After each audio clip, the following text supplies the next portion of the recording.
വിശുദ്ധ യോഹന്നാൻ അറിയിച്ച ലേഖനത്തിൽ നിന്ന് വായന.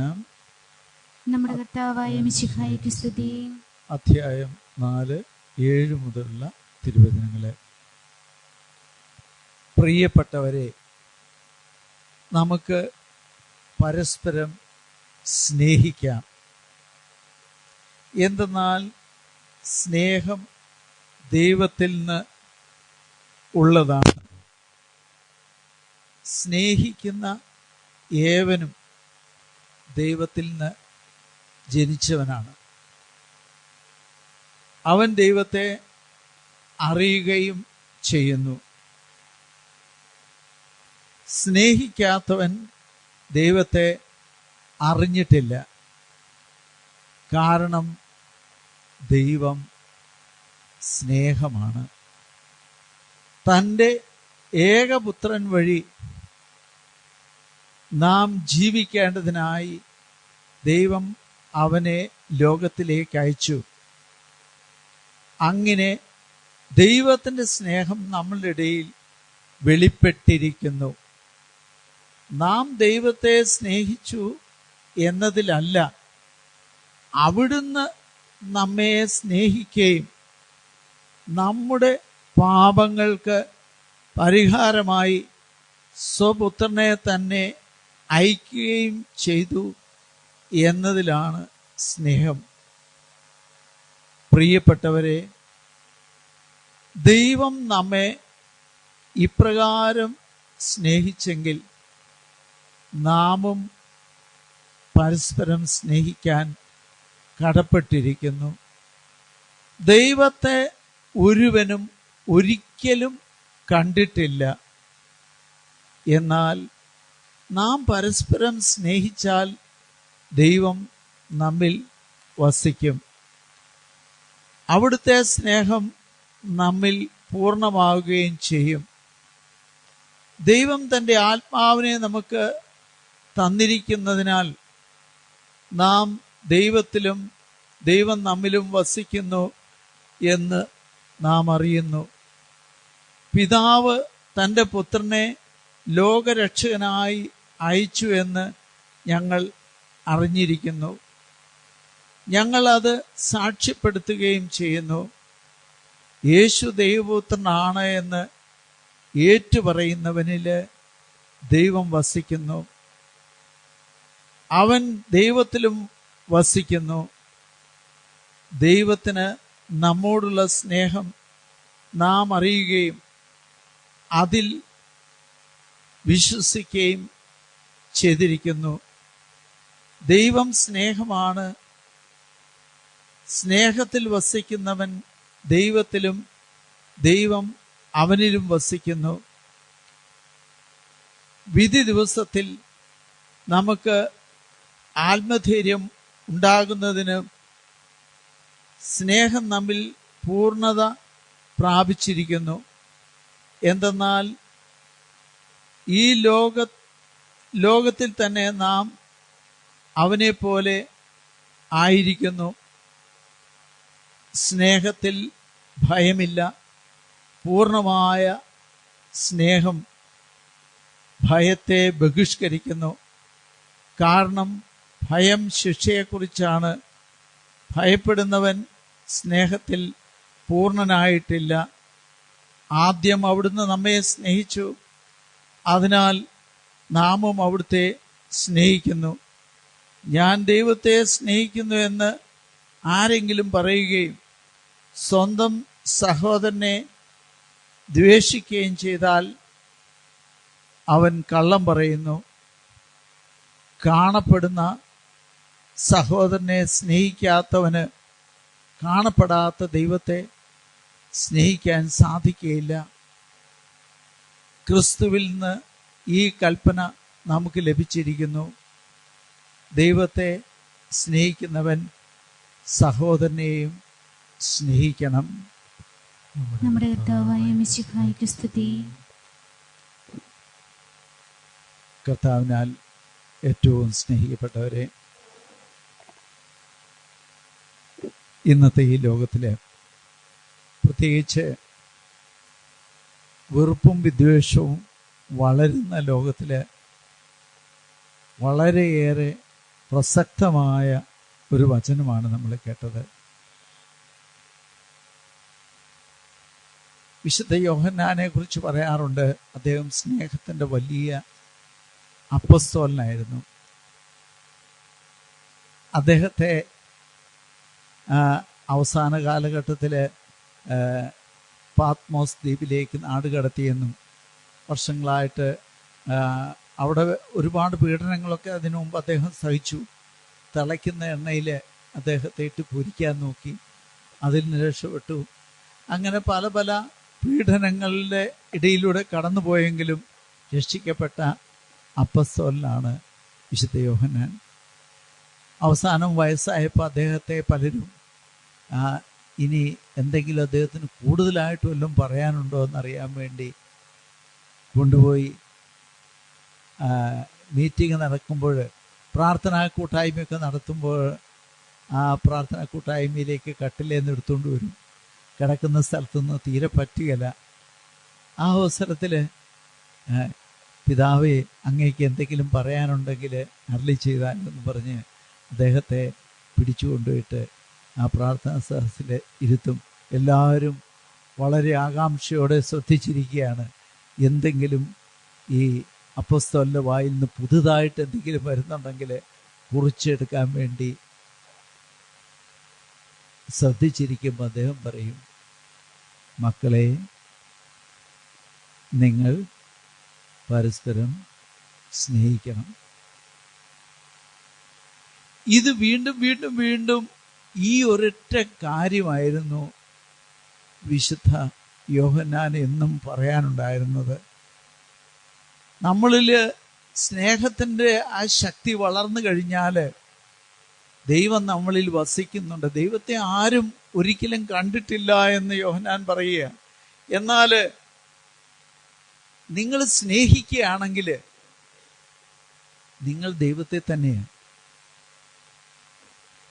പണ്ട് ഞാൻ മദ്യത്തിനെതിരെയൊക്കെ പ്രവർത്തിച്ചുകൊണ്ടിരുന്ന കാലത്ത് ഞങ്ങളുടെ കൂടെ പ്രവർത്തിച്ചുകൊണ്ടിരുന്ന ഒരു മുസ്ലിം സഹോദരന്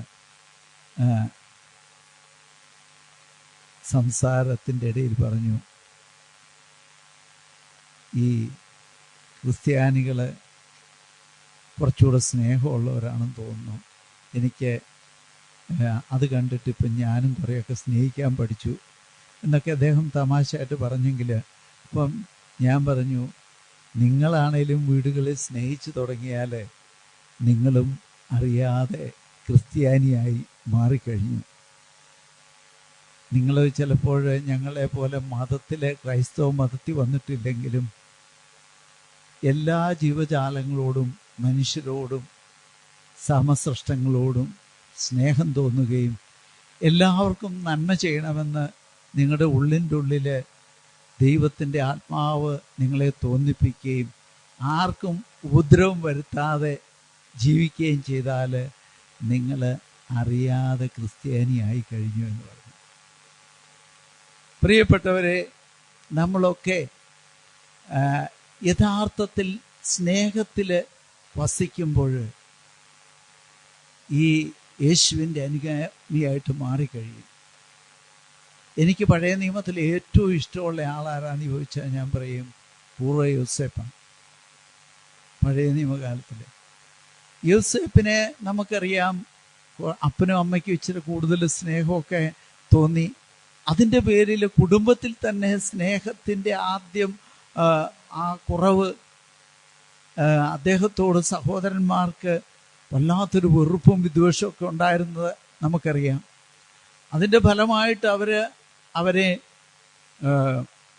ഒരു പ്രത്യേക സാഹചര്യത്തിൽ വന്നപ്പോൾ പൊട്ടക്കെട്ടി തള്ളിയിട്ടെന്നും പിന്നീട് അവനെ ഈജിപ്തുകാർക്ക് വിറ്റതും ഒക്കെ നമ്മൾ പഠിച്ചിട്ടുണ്ട്. അതിൽ ഈജിപ്തിൽ ചെന്ന് ഒരുപാട് കഷ്ടതയുടെ വഴിയിലൂടെ തന്നെ ജോസഫ് കടന്നുപോയി. ഇതിൻ്റെ എല്ലാം ഫലം, ഇത് തുടങ്ങിയത് എവിടെയാണെന്ന് ചോദിച്ചാൽ അദ്ദേഹത്തിനൊരു സ്വപ്നം ഉണ്ടായതുകൊണ്ട്. ചെറുപ്പത്തിൽ ഒരു സ്വപ്നം ഉണ്ടായി. ഇങ്ങനെ ആ സ്വപ്നത്തെക്കുറിച്ച് അദ്ദേഹം പരസ്യമായിട്ട് പറഞ്ഞു. അത് മറ്റുള്ളവർക്കെല്ലാം ഒത്തിരി അസൂയ ഉണ്ടാക്കി. നമ്മൾ ചിലപ്പം നമ്മുടെ ഉള്ളിലുള്ളത് ചിലത് പറയുമ്പം അത് ചിലപ്പം നമ്മൾക്ക് സഹനമൊക്കെ ഉണ്ടാക്കും. പക്ഷേ ഈ സ്വപ്നം നിറവേറ്റപ്പെട്ടത് വർഷങ്ങൾക്ക് ശേഷമാണ്. ഒടുവിൽ നമുക്കറിയാം, ഈ അവസ്ഥയിൽ പൊട്ടക്കിൻ്റെ തള്ളിയിട്ട് അദ്ദേഹത്തിനെ ഈജിപ്തുകാർ കച്ചവടക്കാർ മേടിച്ചുകൊണ്ട് പോയെന്നും അവിടെ അദ്ദേഹം ജയിലിൽ കിടക്കേണ്ടി വന്നു, പീഡനങ്ങളേൽക്കേണ്ടി വന്നു, ഒരുപാട് സഹനങ്ങളിലൂടെ കടന്നുപോയി. ഒടുവിൽ ചില സ്വപ്നങ്ങളൊക്കെ വ്യാഖ്യാനിച്ചു. ഒടുവിൽ ഈജിപ്തിൻ്റെ ഭരണാധികാരിയായി തീർന്നു. ജോസഫ് സ്വപ്നം കണ്ടതെല്ലാം അവസാനം നിറവേറ്റപ്പെട്ടുകൊണ്ടിരുന്നു. ഈ പറഞ്ഞതുപോലെ ക്ഷാമമുണ്ടായി, സമൃദ്ധിയുണ്ടായി.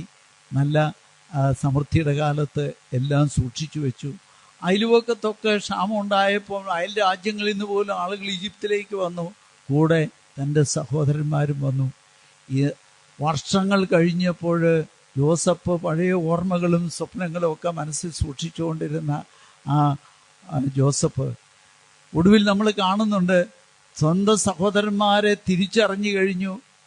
ഈ കാര്യങ്ങൾ അവരോട് വെളിപ്പെടുത്തി കഴിഞ്ഞപ്പം അന്ന് പൊട്ടക്കിൻ്റെ തള്ളിയിട്ട് അവരെല്ലാം ഭയപ്പെട്ടു. ഇപ്പം ജോസഫിൻ്റെ കയ്യിൽ അധികാരമുണ്ട്. വേണമെങ്കിൽ ഒന്ന് പറഞ്ഞാൽ മതി, പടയാളികൾ അന്നേരം കഴുത്ത് വെട്ടി താഴെയിടും. അതുപോലെ അധികാരം കിട്ടിക്കഴിയുമ്പോൾ അദ്ദേഹത്തിന് വേണമെങ്കിൽ അങ്ങനെയൊക്കെ ചെയ്യാമായിരുന്നു. എന്നെ ഏറ്റവും കൂടുതൽ സ്വാധീനിച്ചത് നമുക്കറിയാം, നിങ്ങളൊക്കെ മനസ്സിലാക്കിയിട്ടുണ്ടാകും പ്രിയപ്പെട്ടവരെ, സ്വന്തം സഹോദരന്മാരെ തിരിച്ചറിഞ്ഞ് ഈ കാര്യം വെളിപ്പെടുത്തി ഞാൻ നിങ്ങളുടെ സഹോദരനാണ് എന്ന് പറഞ്ഞ് അദ്ദേഹം പറഞ്ഞു, നിങ്ങൾ പേടിക്കേണ്ട, എന്നെ നിങ്ങൾ ഈജിപ്തുകാർക്ക് വിറ്റ് കളഞ്ഞതിനോർത്ത് നിങ്ങൾ ഭയപ്പെടേണ്ട. ഇത് ദൈവത്തിൻ്റെ പദ്ധതിയായിരുന്നു. നമ്മുടെ കുടുംബം പഞ്ഞം കിടന്ന് ചാകാതിരിക്കണമെങ്കിൽ ഇങ്ങനെ ചില വഴി സ്വീകരിക്കേണ്ടത് വരുമെന്ന് ദൈവത്തിനറിയാമായിരുന്നു. അതുകൊണ്ട് ദൈവം മുൻകൂട്ടി ഈ പദ്ധതി ഒരുക്കിയിട്ട് എന്നെ അങ്ങോട്ട് വിട്ടതാണ്. നിങ്ങൾക്ക് മുമ്പ് എന്നെ ഇങ്ങോട്ട് അയച്ചതാണ്, നിങ്ങളെ രക്ഷിക്കാൻ വേണ്ടി. പ്രിയപ്പെട്ടവരെ, ഇത് നമ്മൾ മനസ്സിലാക്കേണ്ടത് ഒരു വലിയ രഹസ്യമുണ്ട്. നമ്മുടെയൊക്കെ ജീവിതത്തിൽ ചിലപ്പം ഞങ്ങൾ ഇത്രയും സ്നേഹിച്ചിട്ട് ഈ വിധത്തിൽ എനിക്ക് പീഡനങ്ങൾ ഉണ്ടായല്ലോ, ഞങ്ങൾ നന്നായിട്ട് ജീവിക്കുന്നവരായിരുന്നല്ലോ, ദൈവത്തിൻ്റെ കൽപ്പനകൾ അനുസരിക്കുന്നവരാണല്ലോ, അങ്ങനെയുള്ള എനിക്കാണല്ലോ ഈ കഷ്ടപ്പാടെന്നൊക്കെ ചിലപ്പം നമ്മൾ ദുഃഖിക്കും. പക്ഷേ ജോസഫിനെ കുറിച്ച് ധ്യാനിക്കുന്ന മനുഷ്യർക്ക് മനസ്സിലാക്കാം, ഇത് ദൈവത്തിൻ്റെ പദ്ധതിയാണ്. ദൈവത്തിന് ഓരോ പദ്ധതിയുണ്ട്, ഇത് നമ്മൾ തിരിച്ചറിയണം. അങ്ങനെ വരുമ്പോൾ വീട്ടിൽ ചിലപ്പം നമുക്കിച്ചിരി സഹനം വന്നാൽ ഇത് ദൈവം ഇതിലൂടെ എന്തോ വലിയ കാര്യം വെളിപ്പെടുത്താൻ പോകുന്നു എന്നോർത്ത് സന്തോഷിക്കാൻ നമുക്ക് സാധിക്കണം. അപ്പോൾ അവരെ കുറ്റം പറഞ്ഞ് എൻ്റെ സഹോദരൻ ഇങ്ങനെ എന്നെ കാണിച്ചു, ഇല്ല, ഇത് ദൈവം അനുവദിച്ചിട്ടാണ്. ദൈവം അനുവദിച്ചിട്ടാണ് പ്രിയപ്പെട്ടവരെ ഇങ്ങനെയൊക്കെ സംഭവിക്കുന്നത്. ചിലപ്പോൾ ചെറിയ തകർച്ചകൾ നമ്മുടെ ജീവിതത്തിൽ സംഭവിക്കുമ്പോൾ നമ്മളാരും നഷ്ടധൈര്യരാകരുത്. സ്നേഹിക്കാൻ പഠിക്കണം, നിരന്തരം സ്നേഹിക്കാൻ നമുക്ക് സാധിക്കണം. ആരിൽ നിന്ന് എന്തെല്ലാം ഉണ്ടായാലും നമ്മൾ റോമ 8:28 എപ്പോഴും നമ്മുടെ കയ്യിൽ ഒരു സ്റ്റിക്കറായിട്ട് എഴുതി സൂക്ഷിച്ചേക്കണം. എന്താ? ദൈവത്തിൽ വിശ്വസിക്കുന്നവർക്ക്, അവൻ്റെ പദ്ധതി അനുസരിച്ച് വിളിക്കപ്പെട്ടവർക്ക് സമസ്തവും നന്മയ്ക്കായിട്ട് പരിണമിക്കുമെന്ന്. ഇത് നമ്മൾ എന്നും ഓർക്കണം പ്രിയപ്പെട്ടവരെ. അതുകൊണ്ട് നമുക്ക് സ്നേഹിക്കാൻ സാധിക്കണം, നിരന്തരം എപ്പോഴും സന്തോഷവാന്മാരായിട്ട് ജീവിക്കാൻ സാധിക്കണം. എന്തു വന്നാലും ഹല്ലേലൂയ പറയാൻ സാധിക്കണം. കാലുമുട്ടിയാലും ഹല്ലേലൂയ പറയാൻ പറ്റുക, വേദന വരുമ്പോഴും ഹല്ലേലൂയ. എളുപ്പമല്ല, പക്ഷേ അപ്പോഴും നമ്മൾ ഈ കിടന്ന് നെഗറ്റീവായിട്ട് അല്ലെങ്കിൽ ഇത് വരുമ്പോൾ മുട്ടിഞ്ഞ കല്ല്, ആ കല്ലിനെ പ്രാപിക്കൊണ്ട് നമുക്ക് വേണമെങ്കിൽ ഈ വേദനയും ദൈവത്തിന് എന്തോ പദ്ധതിയുണ്ട് എന്ന് നമ്മൾ ചിന്തിച്ച്, എൻ്റെ കഴിഞ്ഞ ദിവസം എനിക്ക് 1-2 പ്രാവശ്യം ചെറിയ മുറിവുകളൊക്കെ സംഭവിച്ചപ്പോൾ ഞാൻ പറഞ്ഞു, ഞാൻ ഇന്നത്തെ വേദന നിങ്ങൾക്ക് വേണ്ടി ഞാൻ സമർപ്പിക്കുക. പക്ഷെ അത് കഴിഞ്ഞപ്പോൾ ഒത്തിരി മാറ്റം വന്നു. പ്രിയപ്പെട്ടവരെ, നമുക്ക് ചെറിയ വേദനകൾ ഉണ്ടാകുമ്പോൾ നമ്മൾ അതിനെ ഓർത്ത് അയ്യോ വേദനയാണല്ലോ എന്നോർത്തിരുന്ന വേദന കൂടും. പക്ഷെ ഇതൊന്ന് സമർപ്പിച്ച് കഴിയുമ്പോൾ ഈ വേദന പിന്നെ നമ്മൾ പലപ്പോഴും അറിയുകയില്ല. ഇതാണ് നമുക്ക് ഓരോന്നും ഈ വീട്ടിലെ ഈ സഹനം ചിലർ എടുത്തുകൊണ്ടിരിക്കും. കിട്ടിയവൻ്റെ ഇടി കൊണ്ട് വെച്ച് അത് 25 കൊല്ലം 30 കൊല്ലമായിട്ട് അത് ചുവന്നുകൊണ്ട് നടക്കുന്നവരുണ്ട്. ഇത് സമർപ്പിക്കുന്നില്ല. ഇതുകൊണ്ട് ഞാൻ ചില ആളുകളോടൊക്കെ സംസാരിക്കുമ്പോൾ ചിലർ പറയുന്ന കാര്യം ഓർക്കുമ്പോൾ എനിക്ക് ചിരി വരാറുണ്ട്. അതിയാൻ അച്ഛനൊന്നും അറിയത്തില്ല എന്ന്. അതിയാൻ 25 കൊല്ലം 35 കൊല്ലം മുമ്പ് എനിക്ക് ഇടിച്ച് എൻ്റെ ഇടിയുടെ വേദന ഇപ്പോഴും എൻ്റെ പുറത്തുണ്ട്. വേണേൽ കണ്ടോളാനും പറഞ്ഞ് ചിലർ ഇവരെ കണ്ടോ കറുത്തിരിക്കുന്നില്ല എന്നൊക്കെ പറഞ്ഞ് കാണിക്കാൻ പോലും മടിയില്ലാത്ത 10-70 വയസ്സുള്ള തള്ളമാരെയൊക്കെ ഞാൻ കണ്ടിട്ടുണ്ട്. അച്ഛൻ വേണേൽ ഇതൊന്ന് നോക്കിക്കോളാനും പറഞ്ഞ് വേണമെങ്കിൽ ഇതൊക്കെ ഒന്ന് മാറ്റി കാണിച്ചു തരും. ചിലർ ഇത് ഇടി കൊണ്ട് എൻ്റെ പാടായിരിക്കുന്ന അദ്ദേഹം ഒലക്ക വെച്ചിടിച്ചതാ മറ്റേതാന്നൊക്കെ പറയും. പ്രിയപ്പെട്ടവരെ, ഈ വിധത്തിൽ നമ്മൾ പണ്ടും 40, 50, 60 കൊല്ലം മുമ്പത്തെ സഹനമൊക്കെ ഇപ്പോഴും ചുവന്ന് വെറുതെ സ്വയം പീഡിപ്പിച്ചുകൊണ്ടിരിക്കുന്നവരുണ്ട്. അതിൻ്റെ ഫലമായിട്ട് എന്നാ, ഈ മകൻ ഒരിക്കലും രക്ഷപ്പെട്ടിട്ടുമില്ല, ഇന്നും അതേപോലെ തുടർന്നുകൊണ്ടിരിക്കുന്നു. അതിന് പകരം ഒന്ന് ഈശോയെ, അദ്ദേഹത്തെ ഞാൻ സമർപ്പിക്കുന്നു. അദ്ദേഹത്തിന് കിട്ടിയ വേദന അവിടുത്തെ ആണിപ്പൊഴുതാർന്ന ആ കരങ്ങളിൽ ഞാൻ വെച്ച് തരുന്നു. അവിടുന്ന് എന്നെ തുടരണേ, എൻ്റെ ഭർത്താവിനെ തുടരണേ എന്നും പറഞ്ഞ് ഒരൊറ്റ പ്രാർത്ഥന നിങ്ങൾ അന്നേരം നടത്തിയ നിങ്ങളും അത്ഭുതം പ്രവർത്തിക്കാൻ കഴിവുള്ളവരായിട്ട് മാറും. നമ്മളൊക്കെ സ്നേഹിക്കാൻ സാധിച്ചാൽ വലിയ അത്ഭുതം പ്രവർത്തിക്കാൻ കഴിവുള്ളവരായിട്ട് ഇവിടെ ഇരിക്കുന്ന ഓരോ ആളും മാറും. നമ്മളൊക്കെ ഫാത്തായിലൂടെ വരുമ്പോൾ നമുക്കൊക്കെ ഈ എല്ലാവരിലേക്കും വഴിഞ്ഞൊഴുകുന്ന സ്നേഹം, കുടുംബത്തിലെ ഭർത്താവിലേക്ക്, മക്കളിലേക്ക്, അയൽക്കാരിലേക്ക്, ഇടവകയിലേക്ക്, സകല ജനങ്ങളിലേക്ക്, ലോകം മുഴുവനിലേക്ക് പൊട്ടിയൊഴുകുന്ന സ്നേഹം നമ്മളിലുണ്ടാകണം. അല്ലെങ്കിൽ നമുക്ക് എന്തെങ്കിലും ശകലം കിട്ടിക്കഴിഞ്ഞാൽ അതുകൊണ്ട് മാത്രം തൃപ്തിയായി അങ്ങ് പോകുന്നവരാകരുത്. എന്തെങ്കിലും നന്മകൾ മാത്രം തേടി വന്നാൽ അത് കിട്ടിക്കഴിഞ്ഞു, പിന്നെയും കൂടുതലായിട്ട് നമ്മൾ ആഗ്രഹിക്കും. പക്ഷെ നിരന്തരമായി ഏറ്റവും വലിയ നിധി യേശു ക്രിസ്തുവാണ്. അവൻ എന്നിൽ വസിക്കുന്നുണ്ട്, ഞാൻ അവനിലും വസിക്കുന്നുണ്ട്. സ്നേഹത്തിൽ വസിക്കാമെങ്കിൽ ഇപ്പം തന്നെ എനിക്ക് സ്വർഗത്തിൽ ജീവിക്കാൻ സാധിക്കും. നമ്മൾ ഓരോരുത്തരും സ്നേഹിച്ചു തുടങ്ങിയാൽ നമുക്ക് ഇപ്പം തന്നെ നമ്മൾ സ്വർഗത്തിലായി എന്നാണ് യോഹന്നാൻ നമ്മളെ പഠിപ്പിച്ചത്. അതുകൊണ്ട് ഇന്ന് മുതൽ സ്വർഗത്തിൽ ജീവിക്കുന്നവരാകുക. സ്നേഹത്തിൽ നമുക്ക് ഭയത്തിന് അവകാശമില്ല. 1 യോഹന്നാൻ 4:18 കാണാതെ പഠിച്ചു വെക്കുന്ന നല്ലതാണ്. സ്നേഹത്തിൽ ഭയത്തിന് ഇടമില്ല. യഥാർത്ഥ സ്നേഹം ഭയത്തെ എല്ലാം ദൂരീകരിക്കുന്നതാ, മാറ്റിക്കളയുന്നതാ. അതുകൊണ്ട് നമുക്ക് കൂടുതൽ ആ ആഴമായ സ്നേഹാനുഭവത്തിൽ ഓരോ ദിവസവും ജീവിക്കാം. എഫാത്തയിലൂടെ നമ്മളൊക്കെ ഏറ്റെടുത്തിരിക്കുന്ന ശുശ്രൂഷ ഇത്. ഈ ശുശ്രൂഷ വിൽസൺ ബ്രദറിന് ഇങ്ങനെ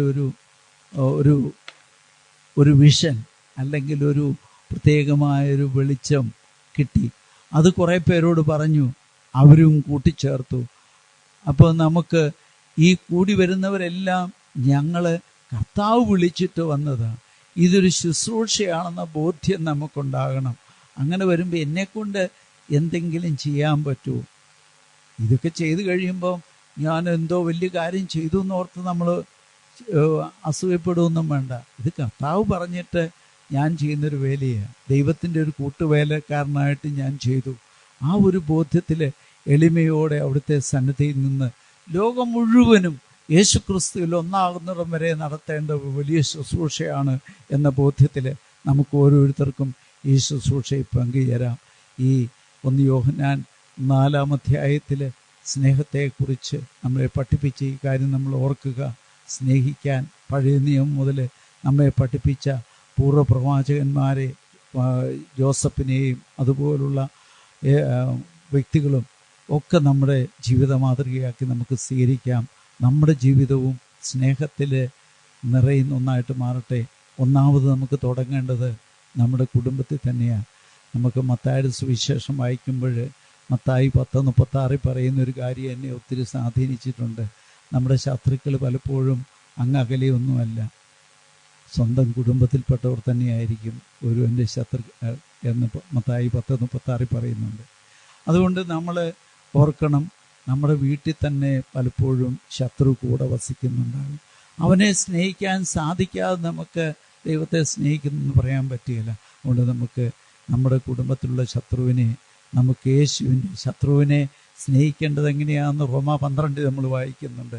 ശത്രുവിന് വിശക്കുന്നുണ്ടെങ്കിൽ ഭക്ഷിക്കാൻ കൊടുക്കണം, അവന് ദാഹിക്കുന്നുണ്ടെങ്കിൽ കുടിക്കാൻ കൊടുക്കണം. അങ്ങനെ നമുക്ക് യഥാർത്ഥമായ ആ സ്നേഹത്തിൻ്റെ ജനത്തിൽ ജീവിക്കുവാൻ ദൈവം നമുക്ക് കൃപ നൽകട്ടെ. നമുക്ക് പ്രാർത്ഥിക്കാം.